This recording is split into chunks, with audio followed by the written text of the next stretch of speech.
연방당국이 50개 주지사 전원에게 경고서안을 보내 의료 제공업체 전수조사와 재인증 계획 제출을 요구했습니다. 상원이 아이스와 국경순찰대 예산을 최대 700억 달러까지 늘리는 예산안을 통과시키고 얼굴인식 기능을 갖춘 스마트 안경 개발 계획도 확인됐습니다. 뉴저지 일대에서 차량을 노린 범죄가 기승을 부리고 있습니다. 어제 새벽 버겐 카운티 티넥에서 수십 건의 피해 신고가 접수됐고 한인 피해자도 확인됐습니다. 펜스테이션 재건 사업이 메디슨 스퀘어 가든 측 반대에 막히면서 투입된 비용 7,400만 달러가 사실상 증발한 것으로 드러났습니다. 뉴욕시 공립학교 개학이 9월 10일로 늦춰진 일정이 공개된 직후 공백에 부담을 느낀 학부모들의 반발이 커지고 있습니다. 연방의회에서 보험사가 연간 25% 이상 지급을 거절할 경우 환자에게 환급하도록 하는 법안이 추진되고 있습니다. 트럼프 행정부가 마리화나의 위험 등급을 기존 1급에서 3급으로 하향 조정했습니다.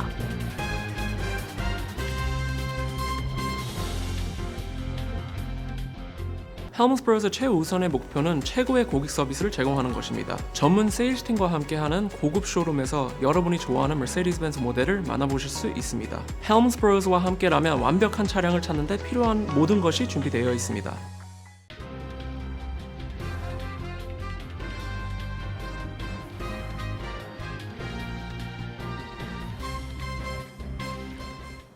안녕하십니까? KBTV 뉴스9 신영주입니다. 오늘의 첫 소식입니다. 트럼프 행정부가 메디케이드에 대한 전면 단속에 나섰습니다. 연방당국이 50개 주지사 전원에게 경고 서한을 보내 의료 제공업체 전수조사와 재인증 계획 제출을 요구했습니다. 이미 일부 지역에서는 지급 중단 조치까지 시작되면서 의료 공백 우려도 커지고 있습니다. 메디케이드 단속이 전국 단위로 확대되고 있습니다. 연방 메디케어, 메디케이드 서비스 센터 CMS는 50개 주지사 전원에게 공식 경고 서한을 보내 전면적인 점검에 착수하라고 요구했습니다. CMS 책임자인 닥터 우즈는 의료 제공자로 위장한 개인과 조직이 매년 수십억 달러의 세금을 빼돌리고 있다고 밝혔습니다. 연방정부는 구체적인 시한도 제시했습니다. 먼저 영업일 기준 10일 안에 고위험 의료 제공자 재인증 여부와 대응 계획을 제출해야 합니다. 이어 30일 안에는 향후 2년 동안 적용할 전면 재인증 전략을 내야 합니다. 사실상 전국 단위 전수조사입니다. 단속 대상은 특히 등록 기준이 느슨하거나 국가 제공자 식별번호 MPI가 불명확한 업체들입니다. 연방정부는 부정 등록된 병원과 업체를 걸러내겠다는 입장입니다. 응하지 않을 경우 해당 주를 고위험 지역으로 판단해 연방 차원의 추가 개입도 가능하다고 경고했습니다. 이번 조치는 기존 특정주 중심 단속에서 전국 단위로 확대된 것이 핵심입니다. 앞서 트럼프 행정부가 일부 주를 우선 조사 대상으로 지목하면서 정치적 표적 조사 논란이 제기된 바 있습니다. 실제 단속은 이미 진행 중입니다. 로스앤젤레스에서는 호스피스와 재택 간병업체 수백 곳에 대한 메디케이드 지급이 중단됐습니다. 미네소타에서도 수억 달러 규모의 지급이 보류된 상태입니다. 현장에서는 우려가 커지고 있습니다. 일부 업체들은 조사 이전에 자격 취소나 지급 중단이 먼저 이뤄지고 있다며 정상 운영 기간까지 피해를 볼 수 있다고 주장합니다. 정치권에서도 비판이 이어집니다. 민주당은 부정수급 단속이 필요하더라도 취약계층 의료 서비스까지 위축돼서는 안 된다고 밝혔습니다. 메디케이드는 저소득층과 고령층이 의존하는 핵심 의료 안전망입니다. 전국 단위 단속이 확대되면서 의료 접근성에 미칠 영향이 핵심 쟁점으로 떠오르고 있습니다. 이민 단속이 새로운 단계에 들어섰습니다. 수백억 달러 예산의 인공지능 기술, 도심 인프라까지 동시에 확대되고 있습니다. 연방 상원은 최대 700억 달러 규모 예산안을 통과시켰고 얼굴 인식 기능을 갖춘 스마트 안경 개발 계획도 확인됐습니다. 또 뉴욕에서는 아이스 차량을 위한 대규모 주차 공간 확보까지 추진되고 있습니다.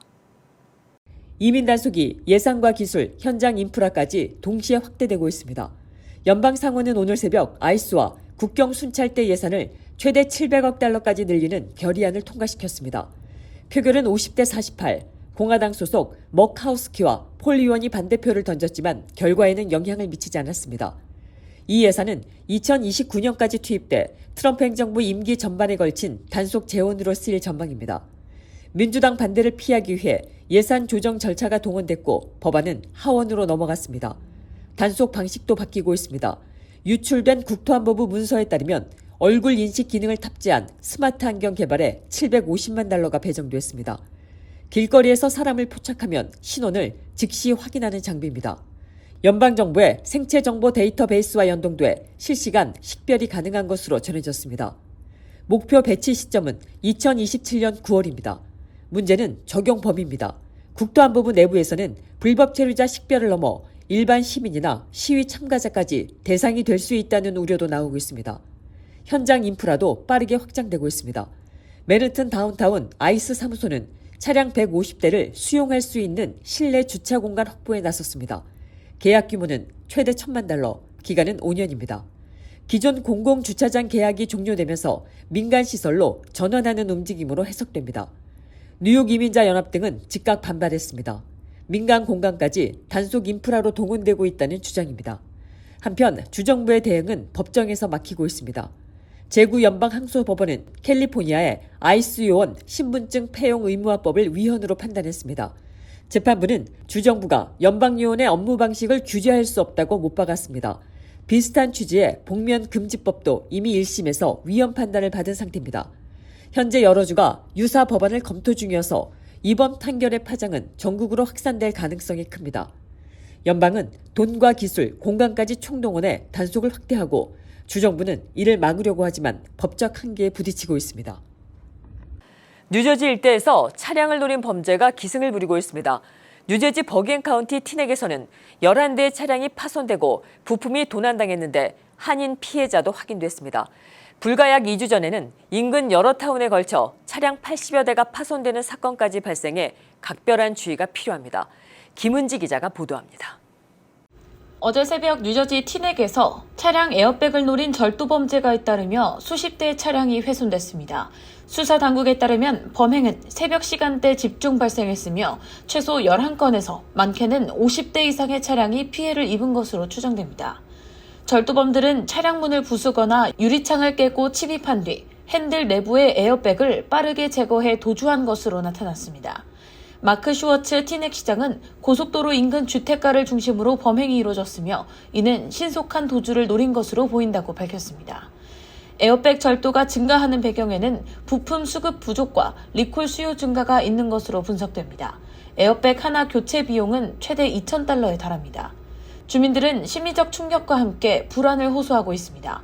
한 피해자는 ABC와의 인터뷰에서 주택가에서도 안전하지 않다며 우려를 나타냈고 아침 수업을 바삐 가야 했던 한인 여대생은 처참한 상황을 보고 눈물을 흘렸다고 전했습니다.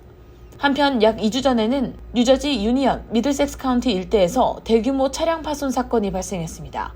라웨이와 린든, 크랜포드 등에서 용의자가 벽돌이나 보도블록으로 차량 유리창을 깨는 방식으로 범행을 저질렀고 피해 차량은 80대가 넘었습니다. 라웨이의 한 시니어 주거단지에서는 최소 11대 차량이 집중적으로 피해를 입었습니다.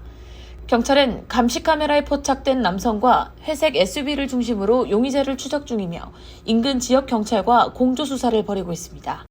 당국은 해당 사건을 단순 재산 피해가 아닌 지역 안전을 위협하는 중대한 범죄로 보고 수사를 이어가고 있습니다. KBTV 뉴스 김은지입니다.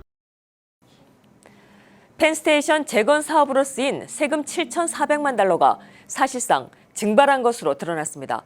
MTA 설계가 메디슨 스퀘어 가든 측 반대에 막히면서 투입된 비용이 통째로 사라진 겁니다. 보도에 김은지 기자입니다.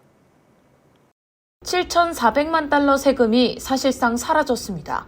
펜스테이션 재설계에 투입됐지만 아무 성과 없이 사장된 겁니다. 이 수치는 뉴욕 매체 고더미스트의 단독 보도로 처음 공개됐습니다. 비용은 세 기관이 나눠 부담했는데 MTA $3,000만, 뉴저지 트랜짓 $2,300만, 암트랙 $2,100만 모두 승객과 납세자의 부담입니다. 하지만 계획은 단 한 삽도 뜨지 못한 채 폐기됐습니다. 핵심 변수는 메디슨 스퀘어 가든 측의 반대였습니다. MTA는 가든 부지를 활용해 새 출입구를 만들고 공사비 일부 분담을 요구했지만 가든 소유주인 돌란 가문은 부지 제공과 비용 분담을 모두 거부했습니다. 당시 가든 측은 구상은 있었지만 구체적인 설계는 부족했다고 반박했습니다. 근본적인 한계도 있었습니다. 펜스테이션 소유권은 연방정부 산하 암트랙에 있고 MTA는 뉴욕주가 운영하는 교통기관으로 사업을 강제할 법적 권한이 없었습니다. 결국 계획은 방향을 잃었습니다. 이후 지난해 4월 트럼프 행정부가 사업 주도권을 가져가면서 MTA의 설계 계획은 사실상 종료됐습니다. 현재 재건 사업은 암트랙 주도로 다시 진행되고 있으며 다음 달 최종 설계안이 선정될 예정입니다. 그러나 업계에서는 가든 측의 동의 없이는 어떤 계획도 현실화되기 어렵다고 지적합니다. 같은 조건이 반복되면 비슷한 실패가 이어질 수 있다는 우려가 나오고 있는 가운데 막대한 세금이 투입된 만큼 책임을 묻는 목소리도 커지고 있습니다. KBTV 뉴스 김은지입니다. 뉴욕시 공립학교 개학일이 9월 10일로 늦춰지면서 학부모들의 반발이 커지고 있습니다. 여름 캠프는 8월 말에 끝나는데 개학까지 열흘 가까운 공백이 생기면서 맞벌이 부모와 싱글 부모들이 돌봄 부담을 떠안게 됐기 때문입니다. 뉴욕시 공립학교 개학이 예년보다 늦어집니다. 뉴욕시 교육국이 발표한 2026에서 27학년도 학사 일정에 따르면 새 학기 개학일은 9월 10일로 확정됐습니다. 올해보다 6일 늦어진 일정입니다. 문제는 그 사이 발생하는 이른바 돌봄 공백입니다. 여름방학이 약 10일주로 늘어나면서 대부분의 여름 캠프와 방과후 프로그램이 끝난 뒤 개학까지 약 열흘의 공백이 생깁니다. 이 기간 자녀를 맡길 곳이 없는 학부모들은 추가 비용을 들여 돌보미를 구하거나 직장을 쉬어야 하는 상황에 놓였습니다. 학부모들 사이에서는 불만이 커지고 있습니다. 돌봄 공백이 현실적으로 감당하기 어렵다는 지적과 함께 학사 일정이 현장의 상황을 반영하지 못했다는 비판이 이어지고 있습니다. 비판이 커지자 뉴욕시 교육국은 학사 일정은 주법상 수업 일수를 충족하면서 학생들의 학업 성과를 고려해 결정된 것이라고 밝혔습니다. 또 학사 일정 이해를 돕기 위한 온라인 안내 도구를 개발 중이라고 설명했습니다. 이번 일정에서는 운영 방식 변화도 포함됐습니다. 11월 본선거일은 휴교 대신 원격 수업으로 진행되고 일부 공휴일은 방학과 주말이 겹치면서 별도 휴교일에서 제외됐습니다. 개학 지연에 따른 돌봄 공백 문제가 교육 정책의 새로운 갈등이 되고 있습니다. 연방하원이 보험사의 보험금 거절을 규제하고 환자를 보호하는 법안을 발의했습니다. 실제로 전체 보험금 청구의 약 20% 이상이 거절되고 있는 것으로 드러나 제도 개선이 필요하다는 목소리가 높아지고 있습니다. 김은지 기자의 보도입니다. NG 크레이그와 팻 라이언 연방하원의원이 건강보험사의 과도한 보험금 지급 거절을 규제하기 위한 부당거절 환급 법안을 공동 발의했습니다. 이 법안은 보험사가 연간 청구 건수의 25% 이상을 거절할 경우 재정적 벌금을 부과하고 해당 금액을 환자에게 환급하도록 하는 내용을 담고 있습니다. 벌금은 기본 $10,000에 더해 기준 초과 비율 1%포인트당 $200만 추가되는 구조입니다. 의원들은 보험사들이 막대한 수익을 내면서도 환자의 정당한 치료비 지급을 반복적으로 거부하고 있다며 이를 권력 남용이라고 비판했습니다. 또 보험료를 꾸준히 납부하는 환자들이 실제 의료비 지원을 받지 못하는 구조를 개선해야 한다고 강조했습니다. 실제로 보험 청구 거절 문제는 미국 전역에서 지속적인 사회 문제로 지적되고 있습니다. 비영리단체 KFF 조사에 따르면 가입자의 66%가 보험사의 지급 지연과 거절을 심각한 문제로 인식하고 있으며 약 3분의 1은 최근 2년 내 치료나 처방약에 대해 거절을 경험한 것으로 나타났습니다. 또 의료비 부담을 겪는 응답자의 약 40%는 보험 청구 거절이 부채 증가의 원인이라고 답했습니다. 2024년 기준 오바마케어 건강보험 거래소를 통해 접수된 보험 청구의 약 20%가 거절된 것으로 집계됐습니다. 거절 사유를 보면 행정 오류 등 비의료적 이유가 절반 이상을 차지해 보험 처리 시스템의 비효율성과 절차 문제도 지적되고 있습니다.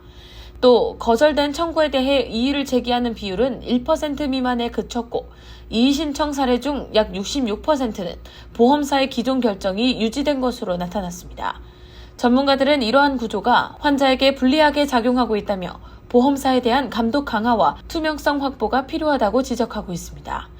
법안이 통과될 경우 보험사의 청구 처리 관행 전반에 변화가 예상되며 환자 보호 강화와 의료비 부담 완화의 계기가 될 수 있을지 주목됩니다. KBTV 뉴스 김은지입니다. 트럼프 행정부가 주정부 차원에서 허가된 의료용 마리화나에 대한 규제를 대폭 완화했습니다.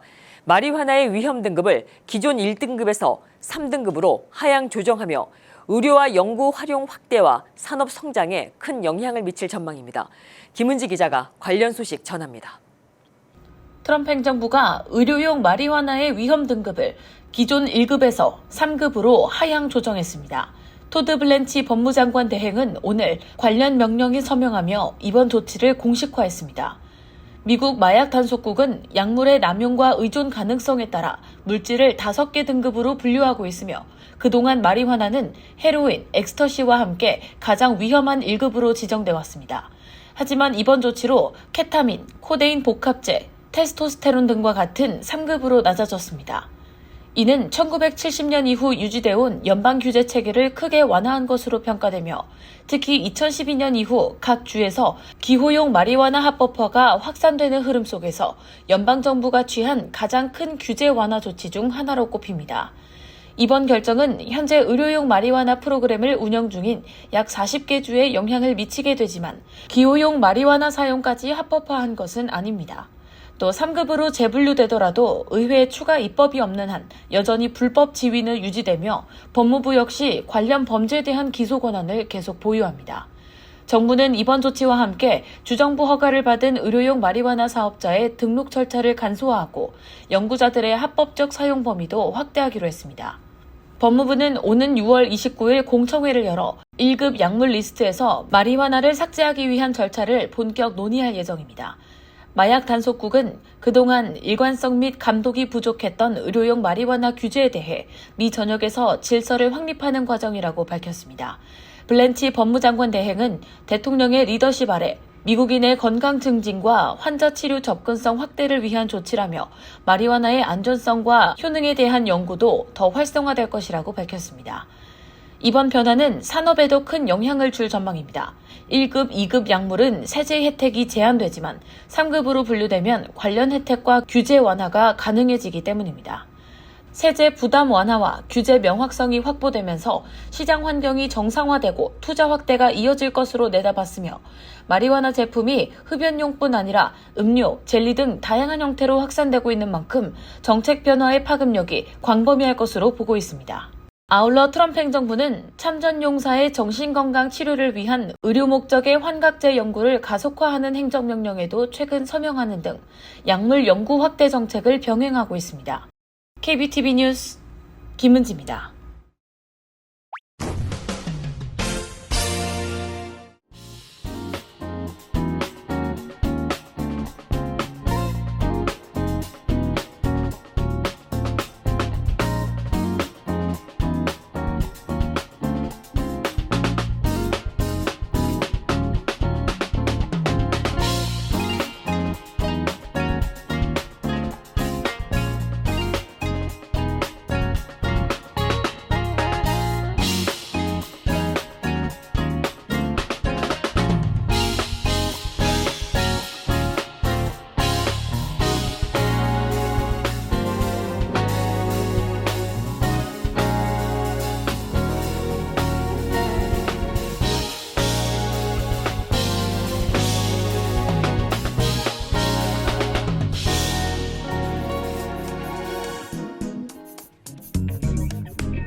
이어서 환율과 증시 전해드립니다.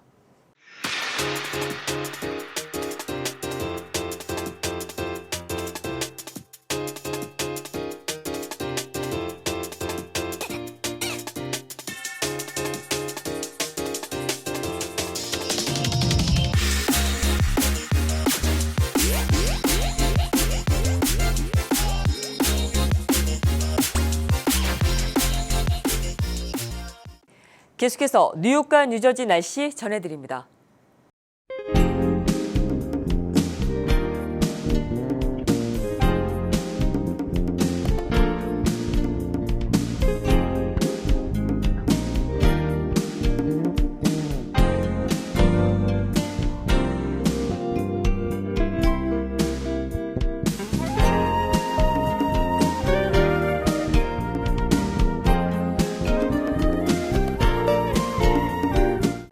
이상으로 4월 23일 목요일에 보내드린 KBTV 뉴스9을 모두 마칩니다. 오늘도 함께해 주셔서 감사합니다. 편안한 밤 되십시오.